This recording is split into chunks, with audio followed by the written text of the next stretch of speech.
You've blocked whatever's coming, and then you counterattack out.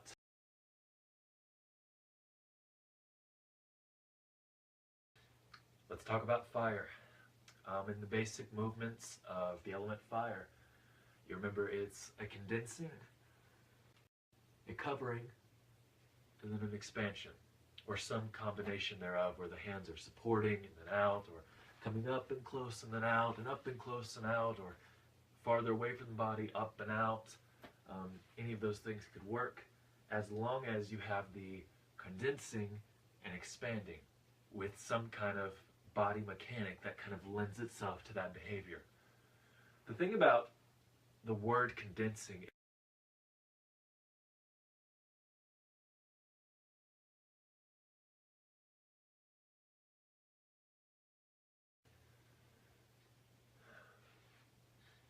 let's talk about fire.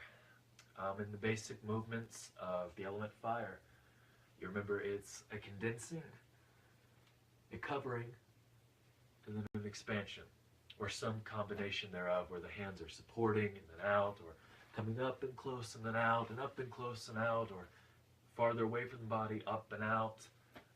Any of those things could work as long as you have the condensing and expanding with some kind of body mechanic that kind of lends itself to that behavior. The thing about the word condensing is some people, and I did this at first too, whenever you are trying to make condensing happen, you tend to tighten your muscles or flex. Almost like you're trying to show your six-pack abs off at the beach. You just flex everything in, and then you burst everything out, and you say, oh, that's fire. Because it's hot, it burns my... It's not how it goes. Imagine that you are going outside on a winter's day, and a cold breeze comes, and you didn't put on a jacket, and it just kind of cuts right through you. That feeling of, ugh, that's cold. Whenever your muscles don't flex, but they kind of just pull into themselves. It's not the same thing as if you are purposely trying to flex your muscle out as much as it is a drawing in sensation.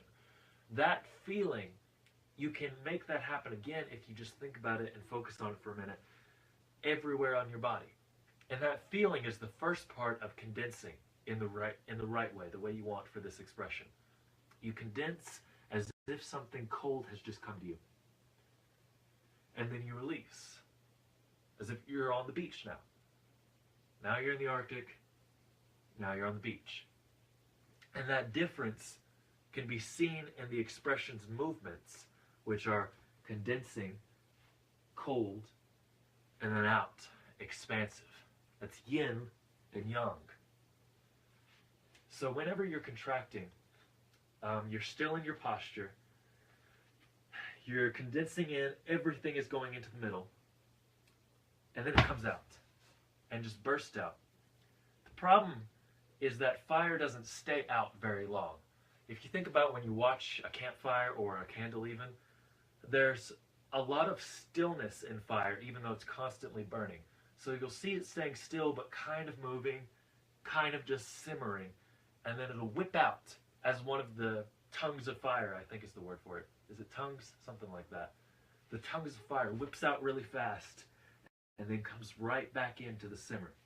And so there's a constant state of condensing, and then it just very quickly comes out and hits what it's supposed to hit. The application for this is that whenever you're attacked, you get scared.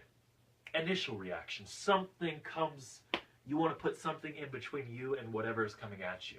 And that's just a natural reaction. That is your fight or flight response. Whether you are fight or you are flight, you're going to kind of duck. Something's going to happen to where you are avoiding what is coming at you. And so if someone is right here on you and about to hit you, the first thing you're going to naturally do is this. That condensing happens just because of your body's flinch response.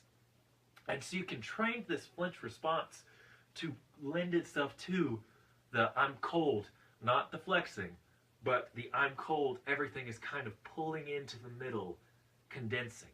And so it condenses, your hand goes up, and then you counterattack. You've blocked whatever's coming, and then you counterattack out. and you just explode it out for just a second, just long enough to come right back in and do it again, and do it again. And once you know what you're doing, once you've figured out what's going on, you know, does he have a knife? Does he have a gun? Is he just a big guy or is he a tiny guy? Was it nothing I should have been afraid of? Any of those options, you have at least covered for it and then exploded out and you're right back covering again without having to look around, wonder what's going on, get hit in the face, and then pick yourself off the ground and realize, if you're lucky enough to pick yourself off of the ground, and realize that, oh, maybe I should have blocked that, or maybe I should have hit back. So fire can honestly be your first response most of the time. That you're cooled, you're condensing because something's coming at you, and then almost as if it were a surprise attack, it goes out. And you don't even have to hit anything with the other hand, as long as it's just expanding, and then you can go into something else, something else, something else. It doesn't matter what you go into, but you're most likely to use this first because it's a flint response. So that's kind of the energy of fire. The energy aspect of it especially is the condensing without flexing. It all kind of condenses into the middle. Don't forget about the feet or the legs. Sometimes the upper body wants to condense more, but the legs have to draw in too. And then you don't jump on the explosion, the cannon. Fire is sometimes associated with cannon or pounding. So you don't jump into the air, but there is kind of a, not a jump, but a quick enough expansion that sometimes your toes will leave the ground for just a second before you go right back into the contraction. Expanding, contracting, expanding, contracting. And this can be that, this can be that. The body mechanics just have to contract and expand.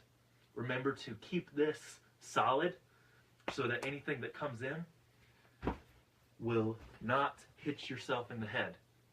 You don't want your moves to work against you. You want to have good body mechanics with the shoulders sunk, the elbow buried, the wrist kind of loose, not flimsy, but loose enough to be able to flow, do what you've got to do. The body stays nice and relaxed. And then without flexing, because flexing is your enemy in this, condensing as if you're cold, expanding as if you're on the beach. So that is the basic energetic expression for fire, and we'll get into more later.